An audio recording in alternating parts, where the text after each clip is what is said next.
Now it's time to mount this old JBL into the new cabinet. This is a K140, 8 ohms, and I believe this is a 1970 or 71. This one's original, it hasn't been reconed. So let's plop her in, huh? Here we go.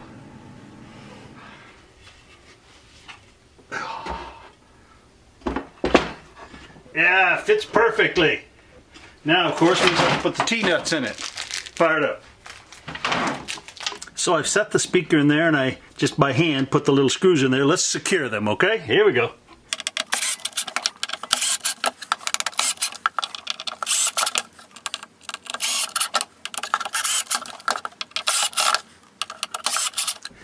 There we go. That looks pretty good. Feels pretty solid too. Yeah.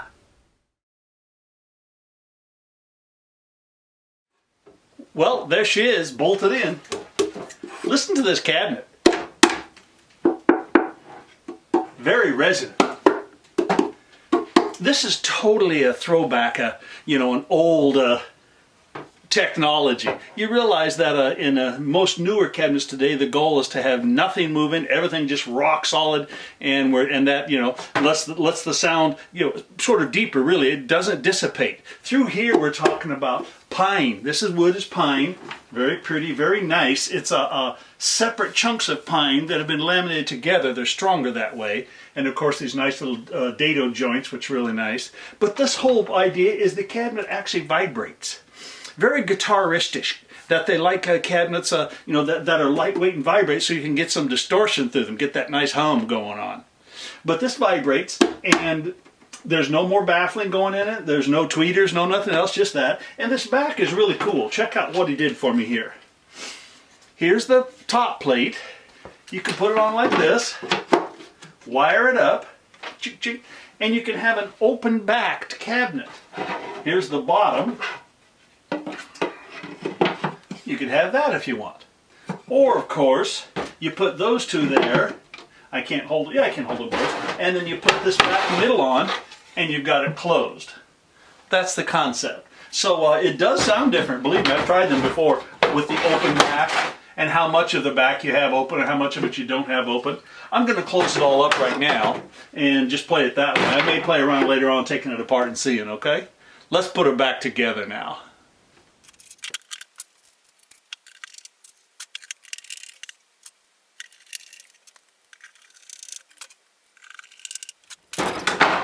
Better be sure and hook the wires up.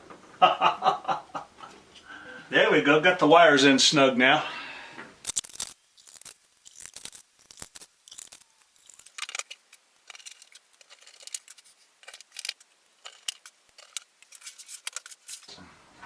The last one.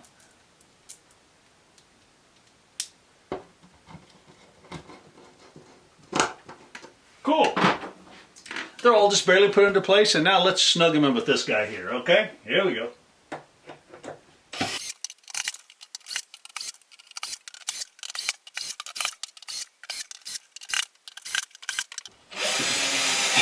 All right, there it is. I'm very excited to hear what it sounds like. Yeah.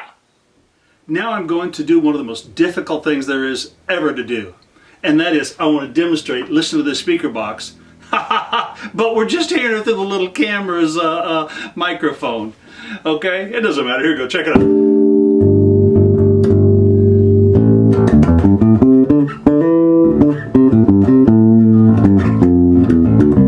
I'll tell you about what's happening. Okay? The sound of this, because as I said, it's old technology, it's just this speaker in a vibrating cabinet. To start with, it's thin. I assume you noticed how thin this speaker cabinet is. It's very quick, very bright, even though there's no tweeter or small horn in there, there's no small speaker to hit the high ends. It's like, it's got a real quick sort of, almost like a mid, right in your face. But at the same time, it's dark. I can change my tone, of course, and get it. I never play my bass that trebly though. Here's the bottom end. And of course it doesn't really add any more bottom end. You know how these controls work on a P bass. It just cuts off some of that top. Here's kind of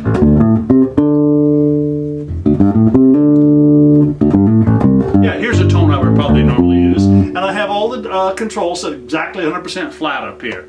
So I'll just play a little bit again, even though you're just getting the sound through a little speaker. People often say that, Jim, demonstrate that amp or that cab. It's like, well, it's hard through a microphone.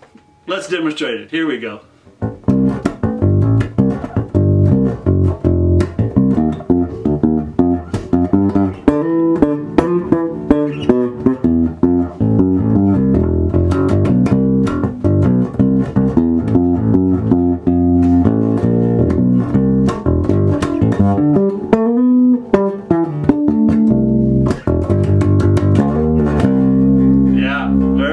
Very nice. Has that old, so I grew up playing Fender cabinets, and it has that sound. It's just sort of flat, not a lot of coloring to it, and real quick and real bright.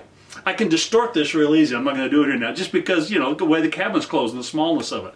But it's totally cool. By the way, this would be a tremendous double bass cabinet. Years ago, I built cabinets, quite a few of them, and almost like, I don't want to say the smaller the better, but you get that sort of flat, you know, crunchy kind of sound, not even crunchy, but just sort of compressed sound, and that was wonderful for double bass.